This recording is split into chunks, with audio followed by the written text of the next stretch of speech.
Well, thanks everyone for joining. This is Dan Kinsey. You may have sat through some of my presentations before. We did one last week on segregation of duties, and you will get an invite. We're doing next week. We're doing a couple weeks out. We're doing another one on our reporting for CloudSuite and security auditing. And today we're going to go through our monitoring of user activity and transactions. So I don't think I'm going to probably need the full 45 minutes here. So we're going to go through. I want to show you in a PowerPoint kind of the base functionality of what the applications have to offer. And then I'll do a demonstration of actually how some of the transactions flow through, how some of the reporting works. But, you know, for these two products, I think we'll be done early today. So I am recording this. So if you want to come back and share this with some of your team, it'll be up on our Kinsey.com.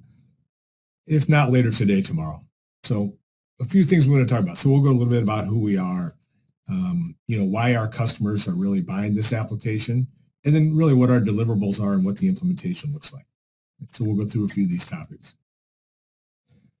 So those of you who are familiar with us, we've been around quite a while. I hate to think that we've been in business 42 years, but it's worked out pretty well. And we've been an INFOR partner for quite a while now, and started really as an implementation partner and a reseller. So we did a lot of public sector work. We've done a lot of healthcare, and then a lot across industry. And so, I don't know, what was that, 2008? I think we bought a company that had some tools that worked with the S3 product line. They did a handful of things to kind of harvest data out of the application so we could look at security and activity going on in the system. So many of you may already have our applications for the version 9 or version 10 S3 product line that has similar functionality to what I'm going to show you today. That what we decided we had to do a few years ago is we had to migrate this over to CloudSuite. So now we have the same core functionality available that we've had historically available for the last 15 to 20 years on the S3 side, now available in CloudSuite. So why the need? This primarily comes from requests that our clients get from their auditors. So they want to know what people are doing in the system. They want to monitor, like it says, monitor sensitive data. So they might want to know when changes are made to bank accounts. They want to know when changes are made to employee salaries. They want to monitor not just the activity and where people are going and what they're using in the application, but what data at field level data is being changed and get notifications on that. So we needed some tools that could actually provide some capability to monitor when a field level data is changed and send some level of notification off on that, be it every day or every week, whatever schedule you want to put on it. But the biggest thing we get out of IT is how do they respond to the auditing queries? So audit will come back and ask them for a slew of different things. Some of it could be on the reporting side that we do, could be on segregation of duties, which we do, but it also gets back to transactions. What are people doing and what did they change when they went in there? So we want to make sure we have tools that can, there's a little difference between these two, and I'll explain that on what monitoring versus auditing does. But we can use that data then for a couple of things, the impact on segregation of duties, and I'll show you how we use activity to look at SOD, and then also to tune security. So we can look at what users have access to and actually see what they're actually using and how they're using it. Maybe they have more than inquiry access and they only need inquiry. Or maybe they have access to a lot of business classes that they never use. So maybe that security can be tuned to alleviate that. So we don't just do the auditing of what's going on in the application. We're trying to help you actually maintain a better security model too. So there's the two applications we're talking about. So Activity Monitor. So this is really a summary record of everything going on inside the application. So I'm picking up the business class, the actor, the date and the time, the key to the record that they worked on. So I can see someone into a specific vendor did an update on 7/21 to record 1,000. Right. So I have that level of detail for every master file, for every transactional file. It can be a view, it can be an update. And then we actually have the actual action, not just it was an update, but what was the action that was taken on the form. So like I said, we can use that to compare to security. We can use it on SOD violations, but it's not really the detailed data behind it. It's just where was that user, what record were they working on, and what type of action did they take on that form or that business class. Transaction auditing then goes a little deeper. So now we know at a field level is what we're looking for. So we have that summary record. We want to get to the detail. I want to know at a detail level what change was made on a specific business class and what was the before and after value of that. So you can get now in CloudSuite. S3 was not very robust in their ability to do transaction auditing. They had less than 30 of the 10,000 or so tokens could you actually audit. So we could audit any of those. Well, on the CloudSuite, you've probably seen that you do have more capability for auditing, but a lot of times you don't know what you need to go in and figure out what record actually might have been changed. If you want to know every journal entry changed by a specific actor on a day, you don't necessarily have a way to do that, right?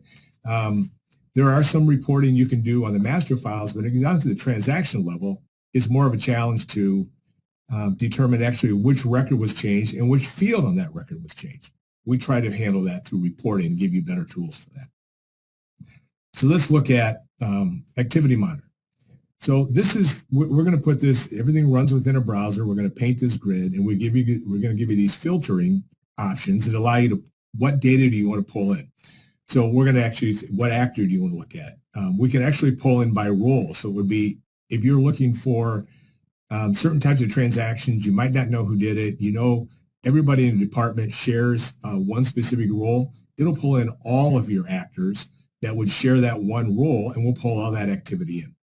So we can do it. Generally, it's going to be by actor, or you might want to look for just a business class or a specific action, maybe only what updates, maybe only what creates. You can kind of see the data that's on here, and I can filter by any one of these when I pull the information in. Now, there's no rules that need to be set up behind what data we're collecting. So it's every business class, every transaction flowing through the system. You do control the retention policies. So you can dump all the views after a month if you don't care about who's doing inquiries, and only keep the updates. So we have controls behind the retention on how much information you want to keep. But then, and I'll show you I'll do this a little bit of a demo, we do what we call grouping. So I can look at this from the business class level and say all the business class, for a business class, so all the actors that have made changes to that business class. Or I can look at it by actor, or I can look at it by date. There's a lot of things we can do with this data, and then we can export it, to Excel. We can export it to PDF, and then there's different ways that we use it. But a lot of our customers have loved this on the S3. They moved it, and they now have it on CloudSuite. So they want to see all the activity running through the system and actually what their users are doing. And you'll see out there the keys. So that would be like a vendor ID or an invoice number or an employee ID would be the key to the record. So what we can also do with that data then is we can drill to audit records. So now that I know what the summary record is, we actually have connectivity either to Lawson's actual audit record or our audit record that you can drill to that detail. And here, if I pick out one particular vendor, I want to know what was the change, because at the summary level, I don't know what field might have changed, but I can drill on that transaction in our UI, and it'll open up our transaction auditing. In this case, it looks like I changed the maximum invoice amount from 0 to 100,000. So it's going to pull out exactly which field got changed and what it was before and after. So when I'm looking at a summary, I want to know what was that change that actually happened by that person. It could have been on an employee record, could have been on any kind of a GL transaction. You want to know what was the change? We can just drill into it, and we'll pop up another window. It'll show you what the before and after value of the field or fields. It will show every field that would have been changed on that transaction. So that's one way we use that data, other than just potentially looking at what are users doing. Let's see what the actual transaction was, and let's see what the change was. Now, additionally with this, we apply this to our segregation to duty model. So there's a lot on the screen. So if I look at that top, what we call our heat map, what we're able to do now is that we can identify segregation of duties through our SOD application. So we have the policies. If you sent in last week, we provide these 195 policies. We build them out by business classes. We know what actions are allowed to be taken on a form, and we know where the conflicts are. So what the heat map does is tell me, where do I have conflicts, and where am I maybe more concerned based on actual activity. So anywhere you see any kind of colored grid, so everything green tells me the users are violating that policy. So again, we have hundreds of policies across S3 and CloudSuite. So they violate the policy. So I have a lot of violations here. But green tells me they're not actually using the business class, have no activity on that business class, potentially other than views, because we don't care about views. That's not a violation to us. So if it's green, it means they have the security settings allow them to process maybe a transaction I don't want, but they're never doing it. Yellow tells me they're processing, if I have for instance, I have a policy that says if you can do vendor maintenance, you shouldn't be able to enter an invoice. Well, if it's yellow, that tells me potentially the user has been doing vendor maintenance, but they've never done an invoice entry. So it's less of a risk potentially. And red tells us where the user actually has activity on both sides of the violation. So I may want to focus on those policies that come back in red. So a red policy might be they did do vendor maintenance and they do invoice entry, and I have those transactions. But because I'm collecting this activity, I can get to that level of detail and see that. So that's kind of what the heat map would do for you and how we use this information towards SOD. At the bottom, when I have an SOD report, I can see what my violation, I know it's hard to see that down there, but this is actually a case where I have vendors on the right, I have invoice entry on the left. They conflict because this user has access to both. And I can drill down and say, well, show me the vendor activity. I want to know what vendors are changing. I want to know what kind of activity, what updates they're doing, what actions they're taking on the form. So we can drill because we have that activity. We can connect this back to our SOD reports or our SOD heat map to look at the level of severity that you might be concerned about, or what are they actually doing in there, and am I concerned? Because it could be they're doing vendor maintenance and invoice entry, but they're never doing those for the same vendor. That's been separated. But we want to be able to give you that information by capturing that as activity and not just dumping it out to Excel or report somewhere, actually tie it into the other products. You actually have some information now you can do something with. So just to recap that activity monitor, right? So everything in CloudSuite, there's no rules behind it. We use it for the heat map. We use it to compare to user security setup. We use it to drill into the level of the fields that might have actually been changed. Everything can go to Excel. Everything can go to PDF.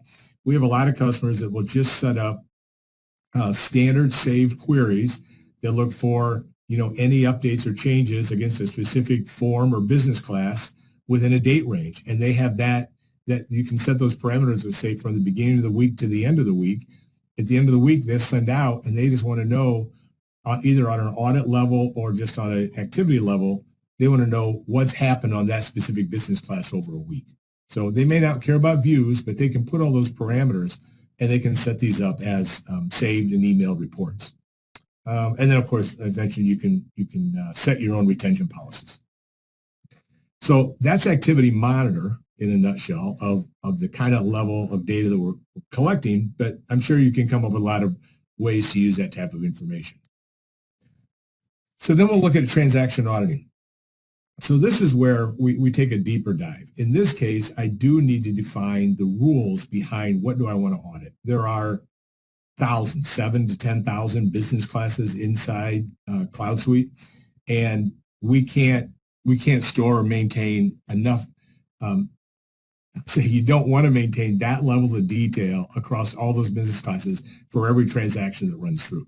Activity Monitor, again, it's just it's a header record, it's a subset, so it doesn't take a lot of room. But we have clients that store millions of records.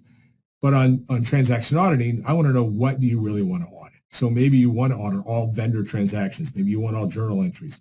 You're not going to probably audit a level of detail to everything in the system for us to keep that and report on that. So you can define these. So if this case, I have 102, they said I'm looking at 102 business classes when I want to audit vendor information. Well, you can define an unlimited number of these audits, depending on what the information is important to you to track. When I do it, the way we set up an audit is I simply come in, and on the left, I'm going to get a full list of all the business classes in the system. And there's different ways of doing the filtering for in this case, I went up to this search bar in the middle. I typed in vendor. It retrieved every business class that had the word vendor in it. I inserted it to the right. There's 102 of them. So every business class containing vendor will now get set up in the audit. So we've seen things like a vendor address and a vendor contacts and a vendor. You might want to audit all that.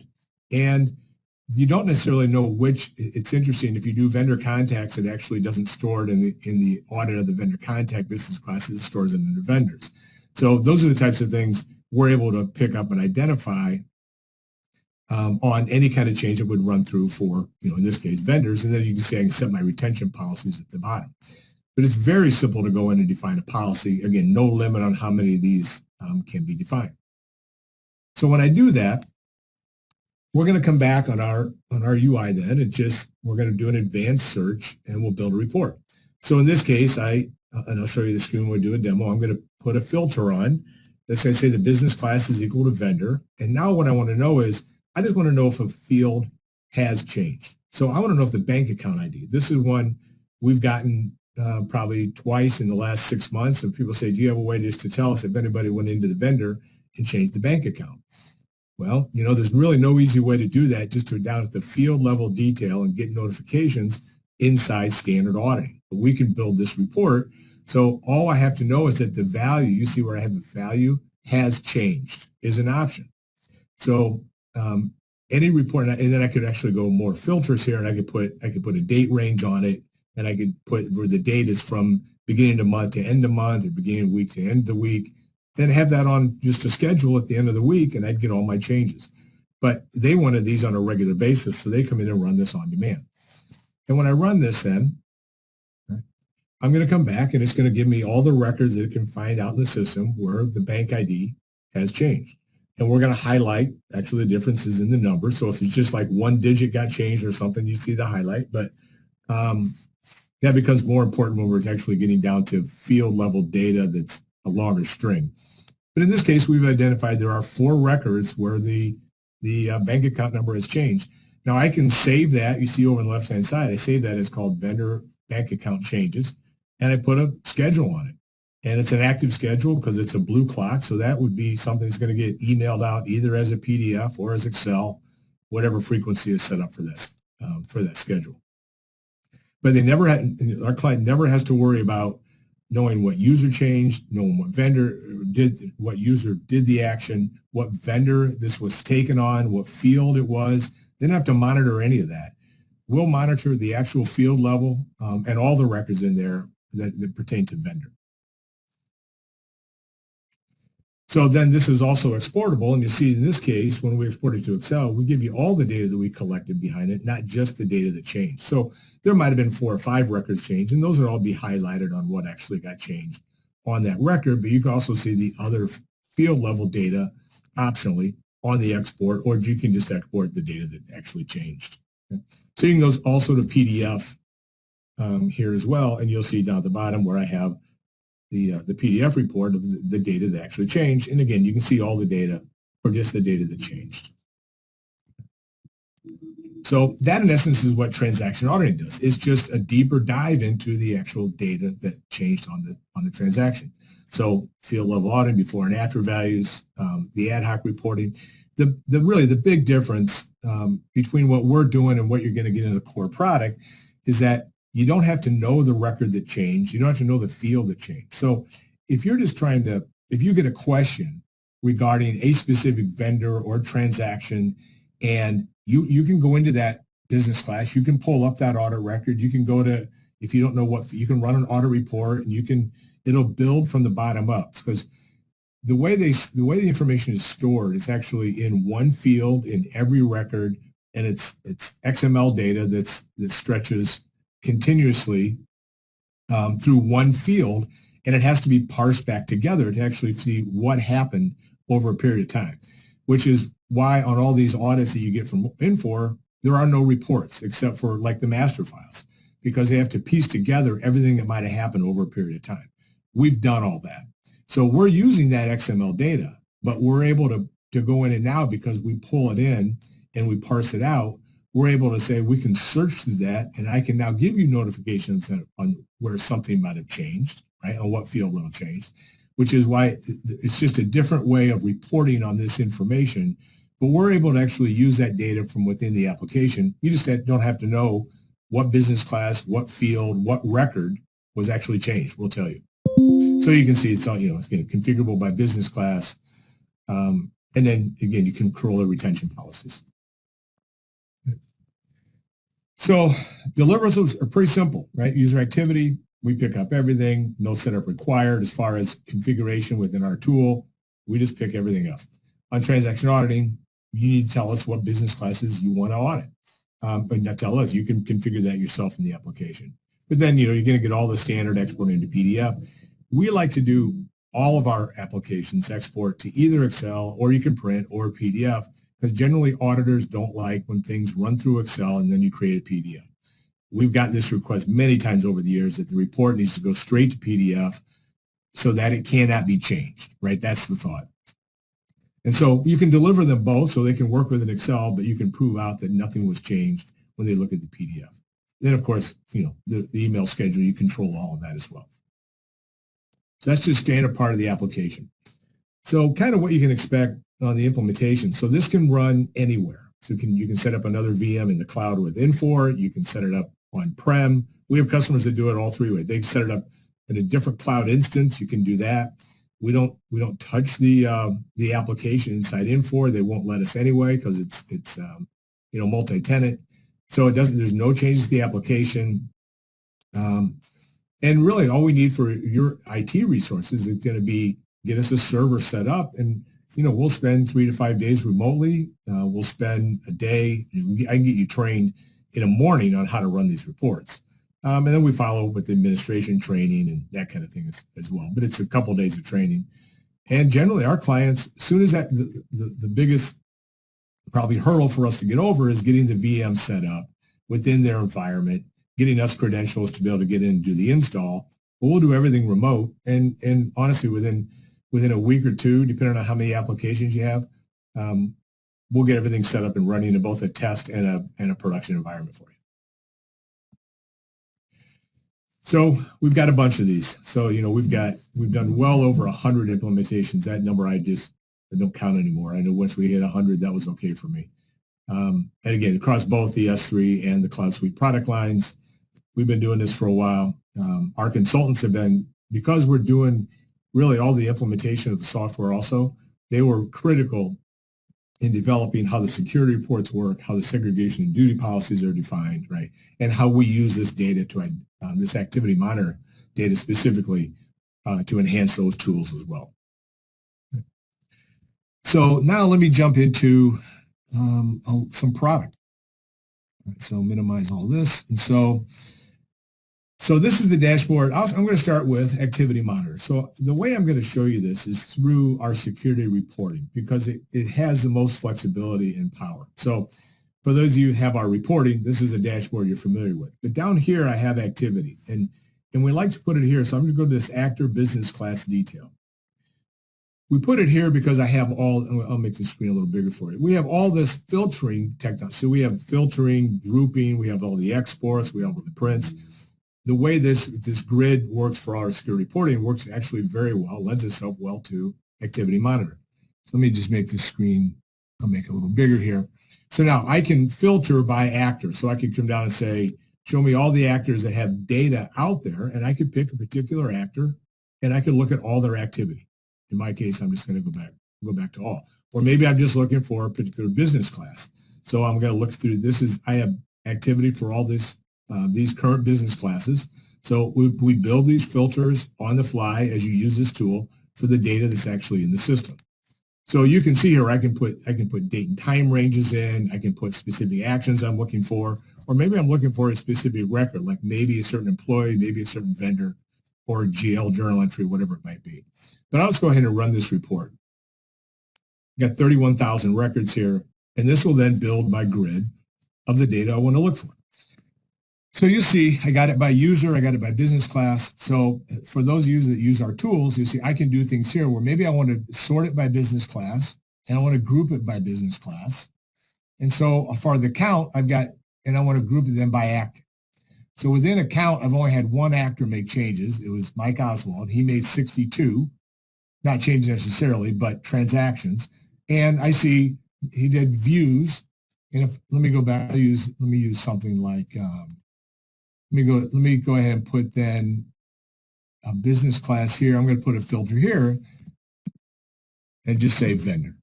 So now the data I pull in, I had the ability to filter on, but now once I'm in there, I can add additional filters on these columns. So I'm going to filter it down to vendor. So I have a lot of them that contain vendor. So if I look at business class actor vendor 4, if I expand this, I have 4 people that have worked on vendors, and I've worked on 227 transactions. I could also then say, well, all I really care about are the updates. So if I come down here and just put in update, I'm filtering down now the information I want to look at. So I can see that I've done updates on these vendors. And if I come across the screen here now, we can have up to 10 keys on a record. You'll get an audit record out to the right. So that means I am auditing this, and it's set up that way in the transaction auditing rules. So if I wanted now to drill into this, it'll open up that transaction. I can expand it to more, and it's going to say, this was the change that was made. This is kind of the one I showed in the demo. So let me go back home here. I lose my ability to get my multiple tabs. Go back to security reporting. Okay. So I can do that in any, now you'll have an audit record if you've set up vendors to be audited. And I have, so I have different records here, and I can drill into any of these, but this data that I have is I know everything has happened for a user. So I did it by business class. I can also do it by actor and by business class. So now I can see Dan Kinsey in views has worked on 7 or updates.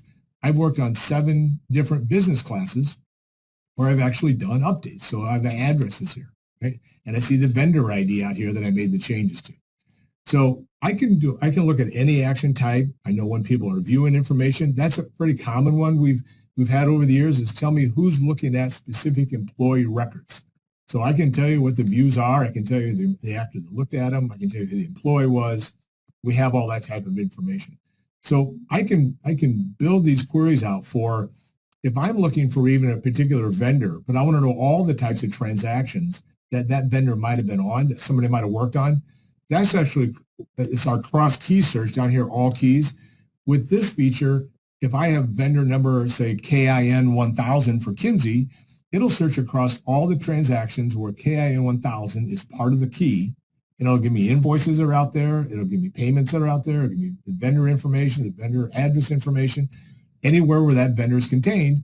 I don't have to know which key it is, and the keys are defined by INFOR, not by us. And so we can do a cross key search and pull back transactions. So when you're concerned about conflicting transactions in SOD, did they make a change to the vendor and actually then enter an invoice for that vendor? Well, if they did, I can first find out if they did that. Then I can actually drill in to see what was the change they made. I want to make sure they didn't change a mailing address, that the check's going to a different PO box now. If they did, we got to confirm it. They didn't change the bank account ID. That's the kind of thing we can do. So by knowing all this activity is going on and how they're taking it and being able to check across different business classes for specific records, we pull all that data in. So this is where I can take all this out. Again, I can build all these filters up top, up at the top right. You see I can print this, I can export this, I can go to PDF.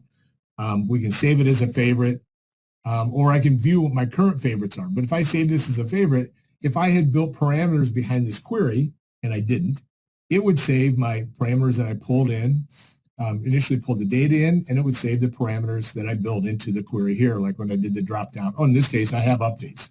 So this would be all updates. And I could have put it to maybe a person and save that report, and I can put that on a schedule. Okay? But that's what our activity monitor is doing. And I don't know if I have any saved reports up here. If I go to landmark reporting, let's see, I don't know if I have any activity monitor saved reports. This would be a list. Yeah, so here's some last 20 days of activity. I don't know if I'm going to get anything here. Yeah. So this parameter is just saying the last number of days that you're looking for activity. So you can just look for the last 20 days and it pulls all that activity. And this is the work I had done yesterday. And again, now I can group it by actor. I can group it by business. Maybe I want to group it by action type. And when I come back here and I want to know what all the updates I did, here's all the updates and here's all the views. So there are actions and action types. So the actions are basically your creates, your updates, your deletes, and the action types are all those different functions you can do when you're actually on. Sometimes it is just update is all INFOR gives us, but there are specific actions you can take on a lot of business classes. So this is activity monitor. Again, no limit on how much data you can collect, how long you want to keep this data, how you can report on this. And again, you see different ways that we can then use this information. So I'm going to close this out and I'm going to finish this up with just showing you transaction auditing. So now I'm going to come here to landmark transactions, and you see I have some saved reports down the left-hand side. And actually what I should do is let me go back and start with the administration side, and I'll show you how we set up an audit rule. So if I go to, you see my S3 rule. If I go to landmark here, here's the rules I have currently set up. This is the one I showed you on the screen. And if I do an edit on this, that'll pull in all I can just come up here and tell if I want to do production or test, what the name of the audit is. I put in business class that I'm searching for as a contain statement. So if I do something where it says account, right? So everything has account in it is going to be in this list. And I could insert all of those, or I can pick them. Maybe I just want to do account. I want to add that in. Right? So you build your list over here on what you want to audit, and you give it your retention policies. It's down here at the bottom, right? So I'm going to keep all this information. I'll cancel this, but it's as easy as going up here on the right and say create new audit rule and going through that process. So, and I'll just cancel this. So again, you can define as many of these as you want. There's no restriction on this. Now, we're picking up this data, both activity monitor and transaction, virtually in real time. So it was a little different on the S3 world. We had a WebSphere app that actually captured within a millisecond of being handled.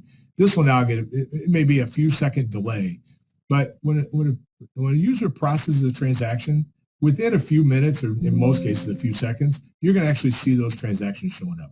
We're not going out at night and reading logs. We're not using any of that type of stuff.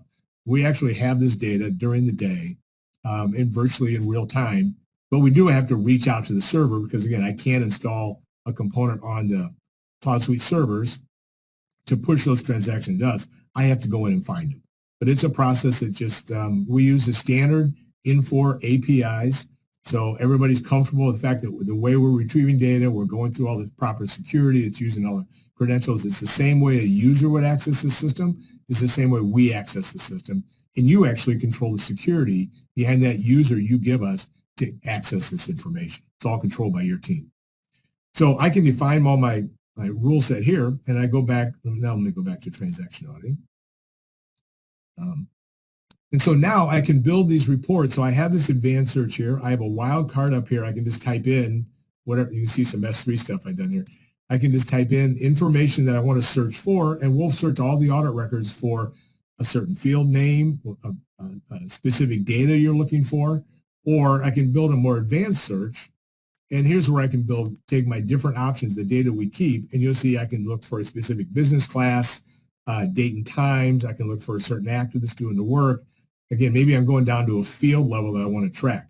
So you can nest up to 5 of these here. It can be and logic down to the right-hand corner. It's match all or match one or more. Match one or more is going to be or logic between these, and match all is going to be and logic. And then I can see the types of transactions going. All of them are just creates, updates, and deletes. So I've got a couple defined here. So if I come over here, this is that bank account, and here's tax ID changes. If I click on tax ID changes and run this report, right, now I can look at my search, and my search says the field name equals tax ID, where the value has changed, and I'm looking for on the vendor business class, and I'm only looking for updates. So I see I got 2 records here. I can expand this, and I get a tax ID change. I expand this one, and I get the tax ID and the tax ID type changed. So any field that changed on that form is going to be highlighted here. You also see you have this show records with no change. We have all this data. So there's reasons behind that because we want you to be able to recreate this transaction, and auditors want to know what other data was there. So we keep this data, so you'll have the other information. I'll have to scroll down to hide that. That's on this form. You can see there's a lot of fields on a vendor form. Too many. I'm gonna refresh that, so I have to scroll through all that. So that's how we just build these out to the left, and then again I can just right click on these. Like here's today's. I don't know if I have any actions today. No, I didn't do anything today. But if I wanted to schedule this, I'm just going to right click and tell it to schedule. I tell it to use an existing schedule or create a new one. Schedules are shared by all of our applications. You define them. You can say whatever frequency you want. Maybe I want this daily. So it goes at 5 p.m., 5 a.m. daily. And then I want an existing group of users, and I can pick one up called audit, and we go to me. How do I want it, right? PDF or Excel. And then actually this ability to send blank reports, because we have clients that want to know, we want it every day, but if there were no changes, we still want a report that tells us there are no changes. So we're comfortable, in fact, knowing that we're getting reports every day and it's running. So you can send blank reports so you don't have to. But you can schedule these, and you'll see it gets a gray clock. And then I won't go into it today, but it's a separation of really duties on our application where we have customers that will empower their users to be able to build these reports, run their own queries, but they just don't want emails going out and being distributed and schedules being done and running without somebody having some oversight on what's going on. So it requires an administrator of our tool to go back into the admin panel and activate that schedule. So they can go back and look at who is it going to, I can run the report, see what the report is, see all the parameters, what the schedule is going on, and then they can enable the report. And when it's enabled, it becomes a blue clock, and that's an active schedule. So there's a lot of things. We have this one is a recent one where the customer wanted to know every time there's a position change. They wanted to know that's done. Well, that's done on work assignments, and I can expand this, and we can see that the job and the position code had been changed. That would be the same data if you went in. And this gets down to they wanted to know everybody that had a position change. Well, if they knew Dan Kinsey had a position change, they could go into work assignment business class. They could go down to the position field or the job field. They could click on the three dots, and they could see the record. They'd see the same thing. They'd say it was changed from 1 to 3, exact same codes. The problem is they didn't know who was getting changed. They didn't know which records to check. So they're like, well, how can you track anybody that gets done? And it's done by anybody for any employee, and we don't know what data it was done on, and we want to know any field that got changed, just not that. They didn't want to, and basically on a lot of the audit transactions within INFOR, again, if you know exactly what employee to go to and you know what field level you're trying to find out what happened, you can do that. But if you're trying to be more proactive on critical fields, like what got changed, that's where this tool comes in play. I think I had one here where, maximum invoice amount. So we had a customer that wanted to make sure the maximum invoice amount was not set at too high of a limit.